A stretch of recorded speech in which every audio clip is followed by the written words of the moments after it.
రకరకాల ఉద్యమాలు పెద్ద ఎత్తున ఊరేగింపు చేయడం జరుగుతుంది. మొన్ననే 175 నియోజకవర్గాల్లో కూడా మెమోరాండాలను సమర్పించాం. మన గుంటూరు వన్లో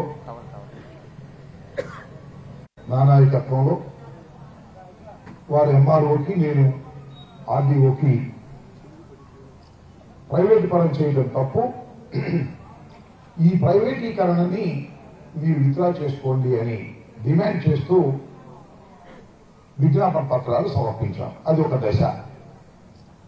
దానితో పాటు రాష్ట్ర వ్యాపితంగా ప్రతి నియోజకవర్గం నుంచి కూడా అభిప్రాయాలు సంతక రూపంలో తీసుకొని సుమారుగా ఈ రాష్ట్రంలో 1 కోటి సంతకాలను సేకరించి ఈ 1 కోటి సంతకాలని కూడా తీసుకువెళ్లి గవర్నర్కి ఇవ్వాలి, ఇవ్వడం ద్వారా ఈ ప్రభుత్వం మీద ఒత్తిడి తీసుకురావాలి అనేటువంటి ఒక ఉద్దేశంతో ఒక ప్రజా ఉద్యమాన్ని జగన్మోహన్ రెడ్డి గారు నిర్మించే క్రమంలో మేమందరం అదే పనిలో ఉన్నాం. మీ అందరికీ తెలుసు. ఇప్పటికీ గుంటూరు 1లో 30,000 సంతకాలు, గుంటూరు 2లో 20,000 సంతకాలు ఇప్పుడు జరిగాయి. ఇంకా కొంత ప్రాసెస్ జరుగుతూ ఉంది. చాలా మంది తీసుకువెళ్లారు, ఇంకా తీసుకొచ్చేటటువంటి క్రమంలో ఉన్నారు. దీని మీద కొంత చర్చ చేయవలసిన అవసరం ఉంది. కేవలం సంతకం పెట్టుకోవడమే కాదు, సంతకం పెట్టించుకునే ముందు మనం ఎందుకు ఇవాళ రాష్ట్రంలో ప్రతి పార్లమెంటు అంటే ప్రతి జిల్లాలోనూ ఒక మెడికల్ కళాశాల ఉండాలి అని భావించినటువంటి ముఖ్యమంత్రి జగన్మోహన్ రెడ్డి గారు ఆ రోజున. మన గుంటూరు జిల్లాలో అయితే అవసరంలా, చాలా పెద్ద మెడికల్ కాలేజ్ ఉంది గుంటూరు జిల్లాలో, గవర్నమెంట్ హాస్పిటల్ ఉంది. అయితే పక్కకి వెళ్తే పల్నాడులో లేదు, ఇటు పక్క వస్తే బాపట్లలో లేదు. అలా పల్నాడు, బాపట్ల లాంటి ప్రాంతాల్లో కూడా గుంటూరులో ఏ విధంగా అయితే మెడికల్ కళాశాల ఉందో ఆ స్థాయిలో నిర్మించాలని పునాదులు వేసి 5 చోట్ల కంప్లీట్ చేసి వాళ్ళకి సీట్లు కూడా కేటాయించడం జరిగింది. అంటే కళాశాల అంటే కళాశాలే కాదు, కళాశాలకు అనుబంధంగా పెద్ద హాస్పిటల్ ఉంటుంది. మీరు చూశారు కదా, గుంటూరు జీజీహెచ్ పెద్ద హాస్పిటల్. ఇవాళ జీజీహెచ్కి ఒంగోలు నుంచి రావడం లేదు, తూర్పుగోదావరి నుంచి రావడం లేదు. కానీ సుమారు ఒక 15-20 సంవత్సరాల క్రితం ఏదన్నా పెద్ద జబ్బు వచ్చినా, యాక్సిడెంట్ అయినా తూర్పుగోదావరి జిల్లా నుంచి ఇటు ప్రకాశం జిల్లా నుంచి కూడా గుంటూరుకే వచ్చేవారు. అంత పెద్ద ఆసుపత్రి అది. ఇవాళ డీసెంట్రలైజేషన్ జరుగుతూ ఉన్నాయి. ప్రైవేట్ కళాశాలలు వచ్చేసాయి చాలా. ఎన్ఆర్ఐ కళాశాల ఉంది, ప్రైవేట్ది. కాటూరు ఉంది, ప్రైవేట్ది. అక్కడ వైద్యం ఎలా చేస్తారో మీకు తెలుసు. అలా కాటూరు లాగాను, ఎన్ఆర్ఐ లాగాను ఇవాళ ప్రభుత్వ రంగ సంస్థలైనటువంటి మెడికల్ కళాశాలను ప్రైవేటు రంగానికి అప్పగించాలని చంద్రబాబు నాయుడు గారు కూటమి ప్రభుత్వం తీసుకున్నటువంటి నిర్ణయం తప్పు. మీరు దీన్ని వెనక్కి తీసుకోవాలి అనేటువంటి ఉద్దేశంతో ఒక ఉద్యమ నిర్మాణాన్ని మనం చేపట్టాం. దానిలో భాగంగానే సంతకాల సేకరణ. ఇంత చేసిన తర్వాత కూడా చంద్రబాబు వెనక్కు రాడు, గడ్డె దిగిపోతాడు. గుర్తుపెట్టుకుని మనం చేస్తున్నాం. ప్రజా ఉద్యమాన్ని నిర్మించిన తర్వాత అదేదో జగన్మోహన్ రెడ్డి గారు, అంబటి రాంబాబు గారు, రంగారెడ్డి గారు లేదా మన ఫాతిమా గారు చెప్తే కాదు, ప్రజలు 1 కోటి మంది సంతకాలు పెట్టి ఇచ్చిన తర్వాత కూడా చంద్రబాబు నాయుడు ప్రైవేటు కళాశాలల్ని ప్రైవేటు పరం చేసే ప్రభుత్వ కళాశాలల్ని చొక్కా పట్టుకుని దించే రోజు మళ్ళా వస్తుంది అని చెప్పడం కోసమే ఈ ప్రజా ఉద్యమాన్ని నిర్మించే కార్యక్రమం చేస్తున్నామని కూడా ఈ సందర్భంగా మనం చేస్తున్నాం. మరి దానిలో భాగంగా మీరందరూ కూడా చాలా మంది ఇప్పటికే రంగారెడ్డి ఇల్లుంటాడు, చాలా ఎక్కువ చేసి ఉంటారు, ప్రతి ఇంటికి పంపిస్తున్నారు. కొంతమంది పంపించి అమ్మా ఇదిగో దీనికోసం మేము చేస్తున్నాం, మీరు సంతకం పెట్టండి అంటే చాలా మంది ముందుకు వచ్చి సంతకాలు పెడుతున్నారు. మనం ఎందుకు సంతకం పెట్టమని అడుగుతున్నామో ఈ పేపర్లో ఉన్నటువంటి విషయాలన్నీ వారికి బ్రీఫ్ గా చెప్పేటటువంటి కార్యక్రమం చేస్తున్నాం. చేసి సంతకం పెట్టించుకుంటున్నాం. సంతకంతో పాటు ఫోన్ నెంబర్ కూడా వేయించుకుంటున్నాం. ఊరిని ఇంట్లో కూర్చొని రాసుకునేది కాదు ఇది.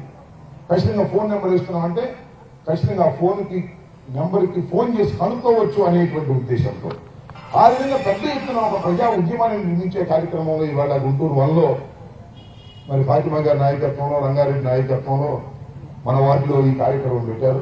సంతకాల సేకరణ ఇక్కడ ఏం పెడతారు, 100 మంది 200 మంది పెడతారు. కానీ అవేర్నెస్ తీసుకురావాలి, 10 మాటలు వారికి చెప్పాలి, ఎందుకు మనం ఈ ఉద్యమాన్ని నిర్మిస్తున్నామో చెప్పాలనేటువంటి ఒక దృక్పథంతో మనం ఇవాళ ఈ గుంటూరు 2లో ఈ గుంటూరు 1లో ఈ కార్యక్రమం చేయటం చాలా సంతోషం. కొద్దిగా ఆలస్యమైంది అంటే జనరల్ గా మాకు 6 అని చెప్పింది ఆమె, 6ంటికి వస్తే సరిపోతుంది, 5ంటికన్నా కూడా మేము 6 7 మనకి మేము లేట్గా వచ్చాం. సో ఈ విధంగా కొద్దిగా ఆలస్యమైనందుకు క్షమించాలని కూడా ఈ సందర్భంగా కోరుకుంటూ మీ అందరూ కూడా ఈ కార్యక్రమంలో భాగస్వాములు కావాలి. ప్రతి వాళ్ళు ఇంటింటికి వెళ్లి సంతకాలు సేకరణ చేసే కార్యక్రమం చేయాలి. నాకు తెలిసి రంగారెడ్డి చాలా పట్టున్నటువంటి కార్పొరేటర్. ఇది 1వ నియోజకవర్గం, 1వ నియోజకవర్గంలో 1వ వార్డు. నేను మనం చేసేది ఏంటంటే ఈ 1వ నియోజకవర్గంలో 1వ వార్డు నెంబర్ 1 స్థాయిలో సేకరణ చేసింది అనే పేరు కూడా రంగారెడ్డి తెచ్చుకోవాలని కోరుతున్నాను. ఎవరైనా గుంటూరు 1లో ఎక్కువ నెంబర్ 1గా చేసింది అంటే రంగారెడ్డి 1వ వార్డు అని చెప్పేటటువంటి స్థాయికి రావాలి. అందుకోసమే ఈ మాటలు 4 చెబుదామని మీ ఉద్దేశంతో మేమందరం మీకు వచ్చామని కూడా ఈ సందర్భంగా నేను మనవి చేస్తున్నాను. ఈ విధంగా ఈ కార్యక్రమాలు జరుగుతా ఉన్నాయి. రాష్ట్రంలో ఏం జరుగుతున్నాయో మీ అందరికీ తెలుసు. మెడికల్ కాలేజీల వ్యవహారం జరుగుతుంది. సోషల్ మీడియాలో ఎవరైనా మాట్లాడితే వాళ్ళని తీసుకెళ్లి అరెస్ట్ చేసే కార్యక్రమాలు జరుగుతూ ఉన్నాయి.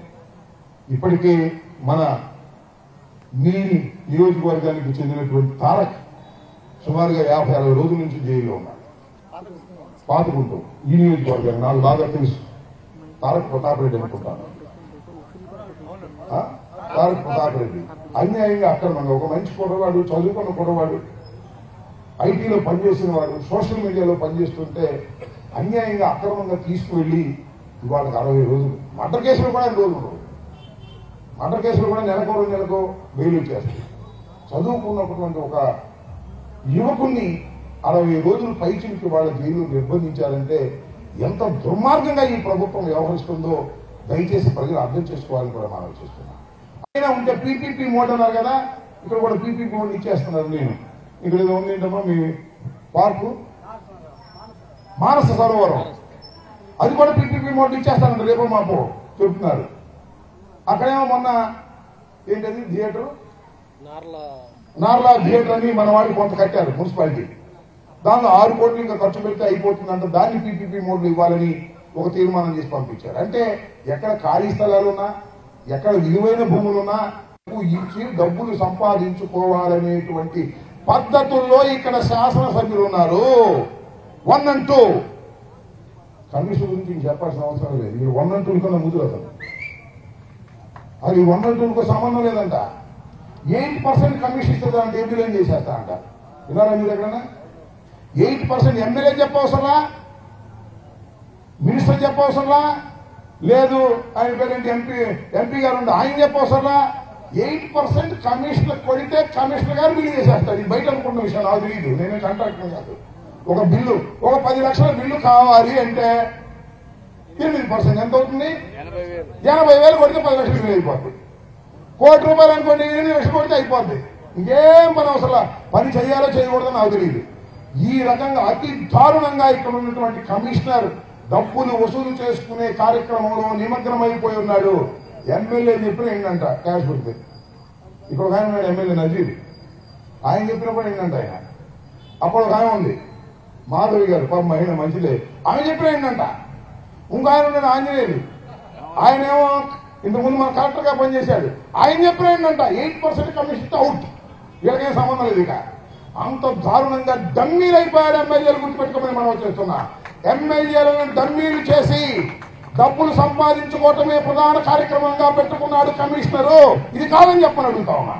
ఇది నేను కరెక్ట్ ఇన్ఫర్మేషన్ తో ప్రజలు అనుకుంటున్నటువంటి విషయాలను నేను మీ ద్వారా ప్రజలకు తెలియజేసేటటువంటి ప్రయత్నం చేస్తున్నానని కూడా మనం చేస్తున్నా. ఇంత దారుణంగా కూడా ఇక్కడ కార్పొరేషన్ పనిచేస్తా ఉంది. అది నిజానికి కార్పొరేషన్ మంది ఫ్యాన్ గుర్తు మీద గెలిచాం.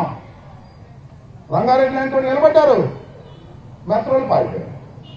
వాళ్ళు కూడా క్యాష్ పెట్టుకున్నారు, క్యాష్ ఇచ్చారు, వెళ్ళిపోయారు. జై చంద్రబాబు అన్నారు, గెలిచిందేమో ఫ్యాన్ గుర్తు మీద.